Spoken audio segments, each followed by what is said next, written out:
মানুষ মৌলিকভাবে 4টা কারণে জাহান্নামে যাবে। তার মধ্যে একটি কারণ হলো বেনামাজি থাকা, নামাজ তরক করা, নামাজ পরিত্যাগ করা, নামাজ না পড়া, বা নামাজে মনোযোগ দিয়ে সালাতটা আদায় না করা। এটা একটি অন্যতম কারণ। এটা একটি কারণ। জাহান্নামে যাওয়ার 4টি কারণের মধ্যে একটি কারণ হলো সালাতকে পরিত্যাগ করা, সালাতকে আদায় না করা, নামাজকে সুন্দরভাবে আল্লাহ ভীতি অর্জনে নামাজকে পরিত্যাগ করা, নামাজটা সুষ্ঠুভাবে আদায় না করা।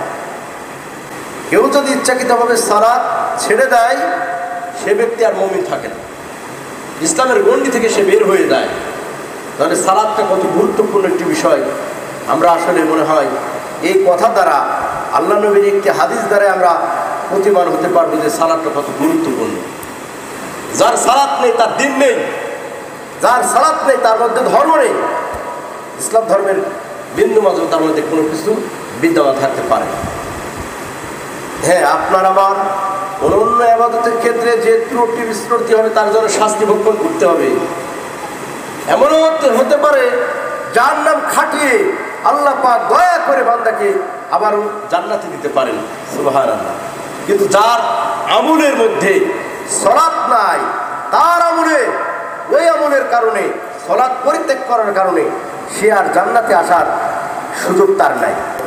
বাইনাল আবদে ওয়াল কুফরে তারকুস সালাহ, বান্দা এবং কুফরের মাঝে, বান্দা এবং কুফরের মাঝে ডিভাইডেশন, পার্থক্য হলো সালাত।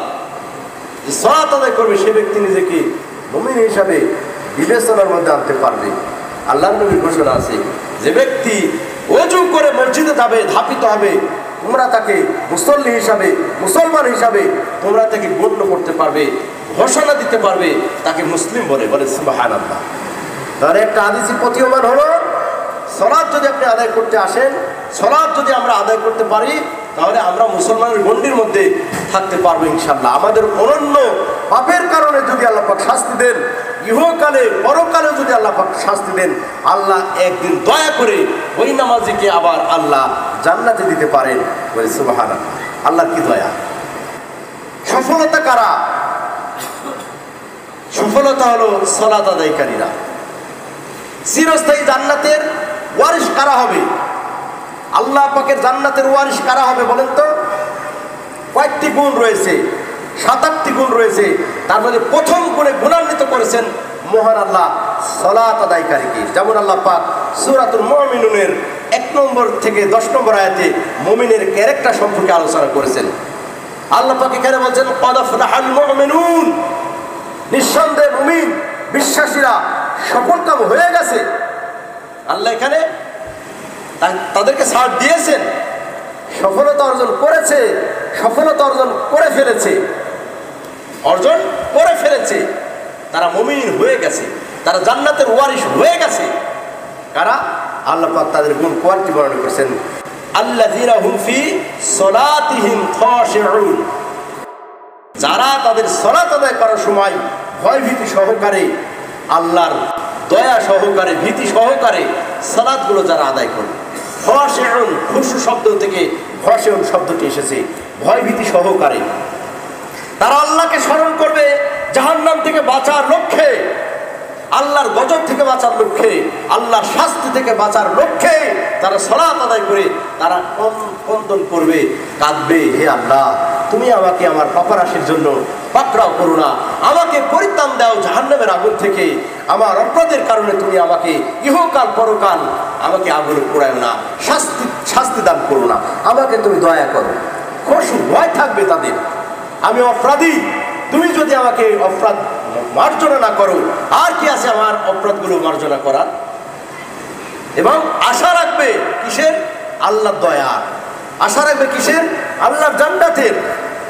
আশা রাখবে আল্লাহর ওয়াদা যথাযথ সত্য, এটার আশা রাখবে। আল্লাহ যে ওয়াদা করছেন মুমিনের ক্ষেত্রে, আল্লাহ বলছেন যে মুমিনের জন্য সাহায্যকারী, উত্তম সাহায্যকারী হিসাবে আল্লাহ পাকি যথেষ্ট, বলেন আলহামদুলিল্লাহ। আল্লাহ মুমিনদেরকে সাহায্য করবেন, এটা আল্লাহর প্রতি দায়িত্ব আল্লাহ নিজেই নিয়েছেন, বলে সুবহানাল্লাহ। তাহলে মুমিনেরা সালাতে কি করবে? আল্লাযীনা হুম ফি সালাতিহিম খাশিউন, তারা ভয় ভীতি সহকারে এবং আশা নিয়ে আল্লাহর কাছে মুক্তির আশা নিয়ে তারা সালাত আদায় করবে। তারা যে পাপগুলো করেছে সে পাপের জন্য অনুতপ্ত হবে, কাঁদবে, আল্লাহর কাছে ইস্তেগফার পাঠ করবে, ক্ষমা চাবে এবং আল্লাহ দয়ার আশায় তারা বুক খুলে রাখবে। সালাতে দাঁড়িয়ে আল্লাহর কাছে প্রার্থনা করবে, আল্লাহ আমি ভালো চাই, সুস্থ থাকতে চাই, জান্নাতে যেতে চাই। আমার অভাবনটন দুর্ভিত করার মালিক একমাত্র তুমি আমাকে সুস্থতা দান করো, আমাকে উত্তম রিজিকের ব্যবস্থা করো, আমাকে যতদিন জীবিত রাখবে কুরআন এবং হাদিস ভিত্তিক আমল করার তৌফিক তুমি দান করো, আমাকে ইজ্জতের সহিত জীবিত রাখিও, ইমানের সহিত পৃথিবী থেকে আমাকে পরকালে যাওয়ার তৌফিক দান করো। এই তো মুমিনের কামনা, এই তো মুমিনের বাসনা। তাহলে মুমিন ভয় ভীতি সহকারে থাকবে। আর একটা কথা প্রতীয়মান হয় বা মনে রাখা সকলের দরকার, যতটি ইবাদত ফরজ হয়েছে, সুন্নত হয়েছে, সমস্ত ইবাদত জমিনে আল্লাহর পক্ষ থেকে ফেরেশতা এসে পৃথিবীতে বিশ্বনবীর কাছে উপহারটি তুলে দিয়েছেন। আল্লাহর পক্ষ থেকে আপনাকে এই নসিহত দান করেছে, এই আদেশ দান করেছে, এই নিষেধাজ্ঞা দান করেছে, এটা আপনি এভাবে পালন করবেন, এটা আপনি এভাবে পালন করবেন, এটা আপনি এভাবে ছেড়ে দিবেন, এটাকে এভাবে পরিত্যাগ করবেন, এটা এভাবে প্রসার করবেন। আল্লাহর পক্ষ থেকে সে বিধিবিধান ফেরেশতা নিয়ে এসেছে জমিনে, ফেরেশতার মাধ্যমে বিশ্বনবীর দরবারে ফেরেশতা আল্লাহর পক্ষ থেকে ওহী আসমানি গ্রন্থগুলো, আসমানি গ্রন্থের বাণীগুলো, কথাগুলো ফেরেশতা আল্লাহর নবীর কাছে উপহার দিয়েছেন। সুবহানাল্লাহ। কিন্তু ইল্লা সালাত, কিন্তু নামাজ তার ব্যতিক্রম, সালাত তার ব্যতিক্রম। এটা ফেরেশতা দ্বারা হয় নাই, স্বয়ং আল্লাহ রাব্বুল আলামিন ফেরেশতার মারফতে বিশ্বনবীকে আল্লাহর সান্নিধ্যে নিয়ে গেছেন। সরাসরি আল্লাহ এবং বিশ্বনবী, আল্লাহ অতঃপর বিশ্বনবীর মাঝে একটি পর্দার আড়ালে আল্লাহ পাক বিশ্বনবীর কাছে নসিহত দিয়েছেন, সালাত দিয়েছেন। 50 ওয়াক্ত সালাত আল্লাহ পাক দান করেছেন বিশ্বনবীকে। আরো অনেক বিষয় দান করেছেন। সূরাতুল ফাতিহার শেষের 2টি আয়াত এগুলো দিয়েছেন। আরো আল্লাহ ওয়াদা করেছেন, হে নবী, তোমার যে উম্মতেরা যদি আমার সাথে কাউকে শিরক না করে, আমি আল্লাহ আমার সাথে কাউকে যদি অংশ স্থাপন না করে যদি মৃত্যুবরণ করে, আমি আল্লাহ তাকে ক্ষমা করে দেবো। বলেন সুবহানাল্লাহ।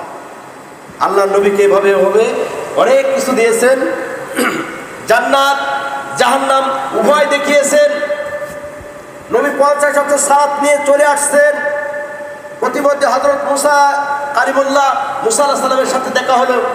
আল্লাহ নবীকে বললেন, হে মুহাম্মদ, আমার উম্মতেরা দু ওয়াক্ত সালাতই আদায় করতে পারে না, আপনি যান আল্লাহর কাছ থেকে একটু নামাজকে কমিয়ে নিয়ে আসেন। বিশ্বনবী আল্লাহর দরবারে চলে গেলেন, যে অনুনয় বিনয় করে আল্লাহর কাছে উপস্থাপন করলেন, ইয়া রব্বুল আলামিন, আমার উম্মতের অত্যন্ত দুর্বল উম্মত, 50 ওয়াক্ত নামাজ আমার উম্মতেরা আদায় করতে পারবে না।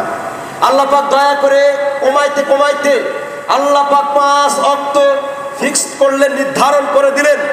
এবং আল্লাহ পাক বিশ্বনবী মুহাম্মদ রাসূলুল্লাহ সাল্লাল্লাহু আলাইহি সাল্লামকে বলে দিলেন, হে মুহাম্মদ, আমার ওয়াদা যথাযথ সত্য, আমার কথার কোনো রদবদল হয় না, আমি আল্লাহ আমার কথার কোনো পরিবর্তন হয় না। আমি যে 50 ওয়াক্ত নামাজকে কাটছাট করে মাত্র 5 ওয়াক্ত নামাজ তোমার উম্মতকে উপহার দিয়েছি। হে মুহাম্মদ, জেনে রেখো, তোমার উম্মত যদি এই 5 ওয়াক্ত সালাতের যথাযথভাবে হক আদায় করে, আমি আল্লাহ 5 ওয়াক্তের জায়গায় 50 ওয়াক্তের সমপরিমাণ নেকি আমি তোমার বান্দাকে দিয়ে দেবো। বলে সুবহানাল্লাহ।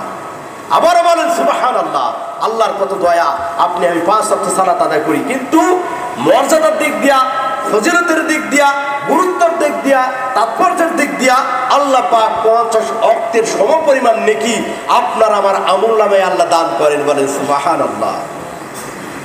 কি কথা বুঝতে পারছেন? স্বয়ং আল্লাহ বিশ্বনবীকে ডেকে আসমানে, আল্লাহ আরশে মুআল্লায় ডেকে বিশ্বনবীকে বসিয়ে এই সালাতটি স্পেশাল ভাবে বিশ্বনবীর কাছে উপঢৌকন দিয়েছেন। আপনি আমি তুচ্ছ তাচ্ছিল্য বোধ করি, নামাজটা পড়ি না, সময়ের অজুহাত দেখায়, অথচ এই নামাজে কোনো ফেরেশতা মারফত ছিল না। স্বয়ং আল্লাহ ডেকেছেন এবং আসমানে নিয়ে গিয়া বিশ্বনবীকে এই সালাত উপঢৌকন দিয়েছেন।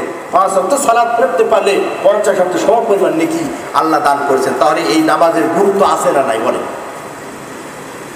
এক কথায় সকল ইবাদত ফরজ হয়েছে জমিনের উপরে, কিন্তু সালাত ফরজ হয়েছে আসমানের উপরে। আল্লাহু আকবার।